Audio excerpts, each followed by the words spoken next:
Halo guys, assalamualaikum warahmatullahi wabarakatuh. Balik lagi di Bongkar Bro, masih bersama Alit Suralit yang jarang nongol nih akhir-akhir ini karena sebuah kesibukan.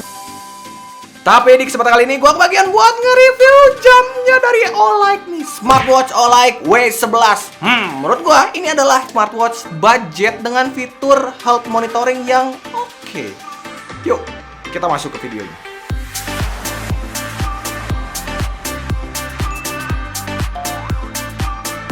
Pertama, harga si Olight W11 ini cuma dibanderol dengan harga 250 ribuan doang. Smartwatch dengan harga yang sangat terjangkau. Dan ketika teman-teman beli, yang pasti dalam boxnya ada smartwatchnya, juga ada strapnya, kemudian dapat kabel charger yang pin konektornya ada 2 kayak gini. Terus juga ada manual book serta garansi resmi selama 1 tahun. Ini dia jamnya. Kalau lihat dari build quality-nya, ini kerasa budget banget sih sebenarnya. Karena dia materialnya itu dari plastik ABS dan juga polikarbonat. Sementara ya strapnya adalah silikon rubber. Cuman karena materialnya kayak gini, dia jadinya bobotnya ringan banget. Karena dia cuman beratnya tuh 33,6 gram aja. Dan rasanya jadi bener-bener ringan ketika dipakai di tangan. Pindah ke bagian desainnya, gue sih lumayan seneng ya. Body si Olight W11 ini, dia bentuknya kotak dengan satu tombol crown di sisi sebelah kanannya. Serta ada 2 pilihan warna, yaitu warna biru dan warna hitam. Ukuran bodinya itu sekitar 33 x 42,1 mm. Sedangkan tebalnya itu 11,65 mm. Ukuran strapnya ini sekitar 20 mm. Jadi sebenarnya kalau urusan strap, teman-teman bisa ganti-ganti nih strapnya dengan yang ada di marketplace. Ya cari aja yang sekitar 20 mm. Lanjut lagi ke ukuran layarnya, ini 1,44 inch HD color display dengan resolusi 128 x 128 pixel. Untuk kenyamanannya sih udah lumayan menurut gue ya. Cuman buat temen-temen yang jarang pakai jam nih ya, berhubung dia strapnya, tepiannya, ujung-ujung ini masih ada sudutnya, itu tuh jadi menimbulkan sedikit gesekan dengan kulit kita. Jadi kalau yang nggak biasa pasti ya perlu adaptasi lebih lah. Ya mungkin jadi kayak ada rasa-rasa gatal sedikit. Nah kalau masalah desainnya, ya menurut gue sih udah oke-oke aja. Cuman masalahnya ada yang mengganjal sedikit buat gue ya. Jadi kalau menurut gua nih, bagian notch atas dan bawahnya, dagunya, ini masih terlalu tebel. Jadi ya kerasanya jadi layarnya kecil banget gitu. Terus yang kedua adalah di bagian tombolnya. Dia kan bentuknya crown, tapi ternyata crownnya juga nggak aktif gitu. Ya kalau misalnya menurut gua sih, kalau akal hemat gua, dibikin kayak ya button aja akan terlihat lebih simple. Yang ketiga adalah kerapatan resolusi di si layarnya atau displaynya. Pikselisasinya tuh kelihatan banget. Jadi ya mengurangi ketajaman ketika kita melihat si layarnya. Terlebih kalau misalnya di bawah sinar matahari, ini tuh jadi kayak agak gimana ya, agak yang nggak sampai yang susah banget sih dilihatnya, cuman kurang enak aja.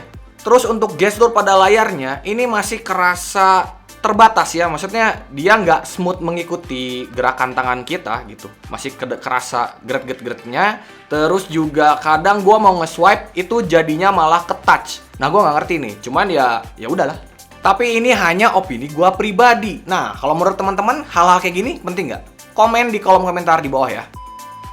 Untuk koneksinya, dia menggunakan Bluetooth 5.0 dengan chipset Shen Yuanda 8810. Dan tidak ketinggalan, aplikasinya juga yang bernama iBand. Teman-teman bisa langsung scan dari manual booknya atau download via Play Store. Di sektor koneksi ini, jaraknya tidak terlalu jauh. 6-7 langkah, dia udah mulai koneksinya agak putus-putus. Terlepas dari jangkauannya, stabilitas koneksinya juga masih bikin gua agak gimana gitu. Soalnya yang gua rasain gini, ketika dia keluar dari jangkauan, kemudian masuk ke dalam jangkauan Bluetooth-nya, ini tuh dia kayak nyambernya kadang nyamber, kadang enggak. Karena gue sadar gini, gue pernah sadar tuh ketika gue habis away dari jangkauan, kemudian gue masuk, nah di jamnya itu dia tertulisnya sudah connect, tapi kok nggak ada respon, maksudnya nggak ada notif segala macam yang masuk. Nah, gue cek dong di handphone gue, aplikasinya gue buka, dan ternyata unconnected. Jadi berbeda antara yang jamnya bilang sama aplikasinya. Dan beberapa kali juga gue pernah koneksinya terputus secara tidak gue sadari ya. Maksudnya dia putus diam-diam aja, padahal ya handphone gue kantongin, terus si jamnya gue pakai kemana-mana ya barengan jam sama handphonenya. Tapi dia koneksinya terputus. Gue sadarnya itu ya handphone ada notif, jamnya nggak ada notif. Ini adalah hal yang membuat baterai drain test-nya menjadi kurang real time atau ya kurang bisa dibilang valid. Soalnya dengan baterai 180 mAh-nya dia diklaim itu bisa punya waktu pakai itu sekitar 7 hari. Dan untuk standby time-nya itu sekitar 14 hari. Tapi hasilnya tidak sesuai dengan hasil yang gua tes ya. Karena kan ya tadi koneksinya terputus-putus dengan handphone gua. Karena jujur setelah 8 hari pemakaian, baterainya belum habis. Baterainya itu masih sekitar 45%. Ya, sekitar segituan lah. Jadi ini sebenarnya antara nilai plus dan minus ya. Kalau menurut teman-teman, plus atau minus? Gue ambil titik tengah deh. Mungkin buat teman-teman yang fanatik untuk health monitoringnya jalan terus, buat memonitor kesehatan tiap hari, ya mungkin hal ini akan menjadi hal yang merugikan. Tapi buat gue pribadi sih, ya gue so-so, ya nyantai-nyantai aja ya. Toh juga gue seneng baterainya jadi lebih awet. Ya cuman jadi nggak ada notif aja gitu. Nah, sedangkan untuk charging time-nya, ini dia sekitar 2 jam dengan arus 5 volt ya. Ingat itu. Untuk cara pairingnya ini simple. Kalian tinggal download aja dan install aplikasinya. Yang tadi gue udah sebutin ya, namanya iBand. Setelah itu tinggal buka aplikasinya dan nyalakan Bluetooth serta location di HP teman-teman. Habis itu dia akan connect secara otomatis. Di aplikasinya ini, teman-teman bisa lihat semua record data dari aktivitas teman-teman, termasuk settingan jamnya itu sendiri. Nah, kalau kita ngomongin soal fiturnya, ini akhirnya yang bikin gua bilang si W11 ini, ya gua acungin jempol. Terutama untuk health monitoringnya. Karena untuk smartwatch dengan harga 250 ribuan, ini si health monitoringnya udah, oke nih.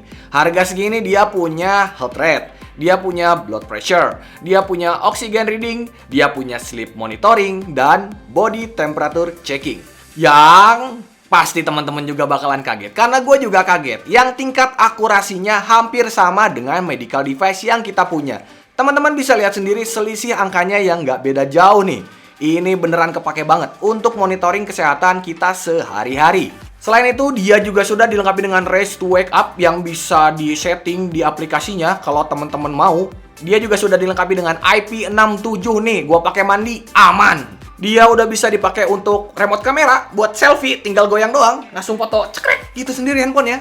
Dan dia juga udah bisa dipakai untuk remote musik, yang aksesnya juga lengkap. Selain play, pause, dan next previous track, dia juga bisa untuk menaikkan dan menurunkan volume.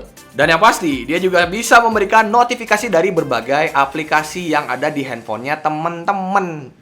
Enak banget. Jadi kebaca tuh kalau misalnya ada pesan. Oh, ada pesan dari sini. Oh, ada telepon dari sini.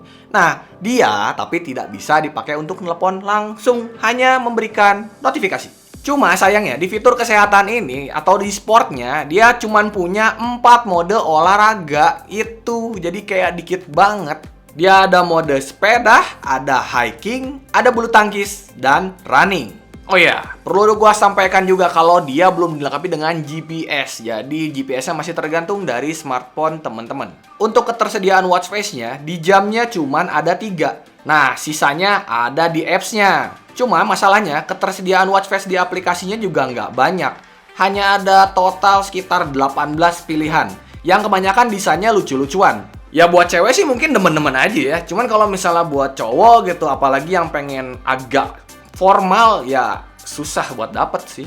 Kesimpulannya, dengan harga 250 ribuan nih, Olight W11 adalah smartwatch dengan health monitoring yang ciamik. Seriusan, gue suka.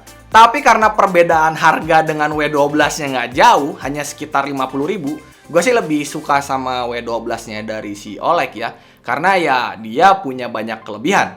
Kelebihan yang paling penting adalah masalah stabilitas koneksinya yang jauh lebih stabil. Karena aplikasinya juga udah beda. Kalau ini kan dia masih pakai iBand. Nah si W12 dia sudah pakai Olight Active ya. Itu kalau nggak salah, Olight Active. Nah itu tuh lebih bagus. Terus juga untuk watch face-nya, ketersediaannya lebih banyak pilihannya. Itu lebih enak. Jadi menurut gue ya nambah 50 ribu lebih cengli. Oke teman-teman, segitu aja videonya. Sorry kalau misalnya terlalu singkat nih, karena Bro Alit lagi sibuk untuk menyusun RUU Galaxy ya, karena Bro Alit ini adalah calon presiden Galaxy ya. Kalau misalnya teman-teman masih ada pertanyaan, boleh tanya langsung di kolom komentar di bawah. Kalau misalnya teman-teman suka dengan Bongkar Bro, boleh langsung subscribe aja Bongkar Bro seperti biasa ya. Jangan lupa komen di bawah. Kalau gitu, Alit Sur Alit undur diri. Assalamualaikum warahmatullahi wabarakatuh.